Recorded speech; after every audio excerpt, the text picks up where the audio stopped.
What's going on, guys? Welcome to the channel. In today's video we're going to be doing a quick unboxing review of this Auxito jump starter. Let's get right into it. Alright, so excuse the workbench setup. I figured what better way to do an unboxing review than setting up a real life scenario. So I got this in the mail today, earlier this morning. I left it outside all day. It is about 30 degrees out, 27 degrees out. And let's take a reading of this box. All right, take a reading of the car. Now this is a 2014 Raptor with the 6.2 V8 in it, and it's got a completely dead battery. I'll show you guys here in a bit. We're going to be testing this on two V8 vehicles that are completely dead, and I'll prove it to you guys that it's dead. But before we do that, let's get into an unbox. So inside the box, set this plastic wrapper in my pocket here. Open this up. Ooh, nice little carrying case. Set the box down right here. And inside the carrying case, we have, looks like a USB to Type-C. So that's exciting. I'm happy that it is a Type-C product, because I have a lot of Type-C electronics. And then over here is the unit itself. Got a little protective flap, user manual, and then a little pocket, some sort of carrying lanyard thing. I don't know what this is for. I'll figure that out here in a bit. And then our positive and negative leads. Alright, so here is the box up close before I toss it out. The product specifications over here, excuse the lighting. And then the model number is the Jumpstarter J302. Now for the product itself, this is the jump pack. We've got an LED light on both sides that fold out. Like yay. And here is the Velcro lanyard thing that I was talking about, and it's probably used to, if you want to hang it. Now on the side of the unit we have a battery indicator LED, and right now it looks like we are 3/4 of the way charged.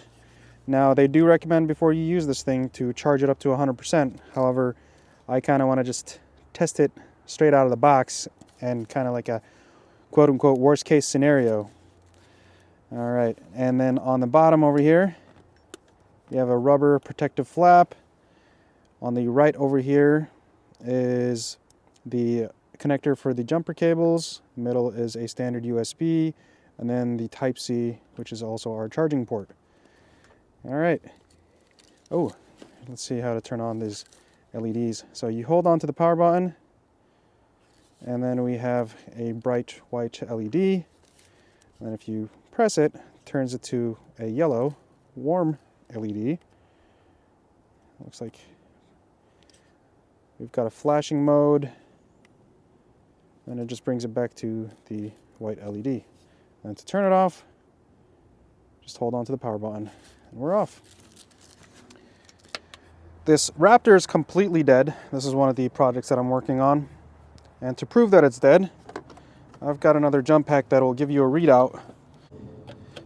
There we go, connected, and nothing, it's just dead. So like if I turn it on, you'll see that it turns it on real quick, but I'm going to turn it off, and it just drains down because this truck slash battery is completely kaput.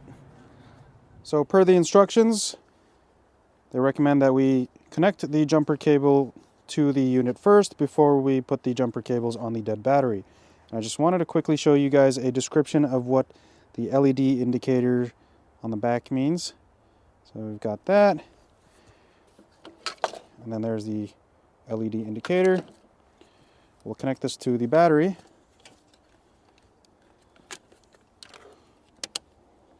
Alright, so I'm getting ready to connect the jumper cables. There's really no good area to plug this in. Let's see. Alright, let's go give it a whirl.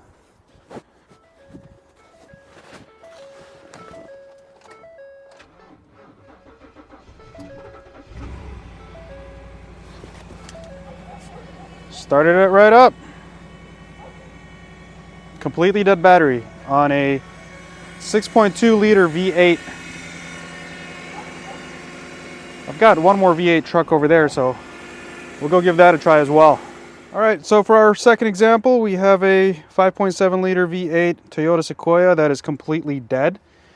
Now, situations like this is where the light comes in handy. We are missing a hood strut on that side, so I'm kind of doing this one-handed. Go ahead and connect that. There we go. Wait for it to turn solid green. Solid green. Let's see if this thing will start. All right. Where's the key?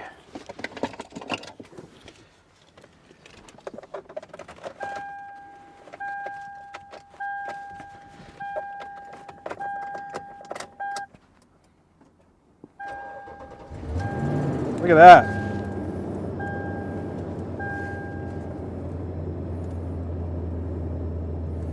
And then I noticed that once we get it turned on, the unit will kind of, it's making a faint beeping sound. And then you can see that the light is flickering. There we go. Shouldn't use this unit as like a tender or a charger. It's really meant just for using it as a jumper. Anyways, I think I'm sold on it so far. So let's get this thing turned off. All right, guys, so we're back at the Raptor and wanted to quickly talk about this jump pack. Now, I held off on buying a smaller unit. Now, this is what I'm used to right here. I held off on buying a smaller unit just because of a previous experience that I had several years ago. Almost like 10 years ago, actually. I had a smaller unit that I purchased off Amazon, and it worked great for like V6 engines and 4 cylinders. I had a Maxima at the time, and it would do the job, but it would sometimes struggle, especially after, you know, leaving it in the car for a little bit when it was cold out or when it's hot out. Obviously, it's not great for batteries, and these kind of units were new to the market, so there was still work to be done. Now with this one, the fact that it jumped a Raptor and a Sequoia that are both completely dead, straight out the box, without charging it or anything, I'm sold on the unit, right? Now the reason I was in the market for one of these is because, you know, you probably guessed it, recently I walked out to my car while I was at work and the battery was dead. Luckily, one of my coworkers had something similar in the backseat of his car and let me borrow it. And I was actually amazed at the fact that it was in the backseat of his car for weeks, maybe even months, and it was able to jumpstart my 4Runner. Now, that came in handy. If my coworker wasn't there, I probably would have been stranded, and it would have probably taken me a lot longer to get home that day. Now something like this is awesome, and the reason I bought something like that is because I noticed whenever I would go to junkyards or salvage yards, a lot of the yards were using units like this. Great unit. It's just super heavy and super like large. I mean, look at this thing, right? Trying to keep that in the back seat of my truck it just takes up so much space versus something like this that you could probably just store underneath your seat of your truck. Anyways, I am going to give it a thumbs up. I'm going to go ahead and insert a link in the description down below to this product. Yeah. All right, so we're gonna go ahead and wrap up this video. I tried to keep it short and straight to the point. If you need more specifications and stuff on this product, go ahead and click on the link down below. I'm going to insert a link in the description to this jump pack. Don't forget to like, share, and subscribe to the channel. It motivates me to do more of this kind of stuff. And with that being said, see you guys in the next video.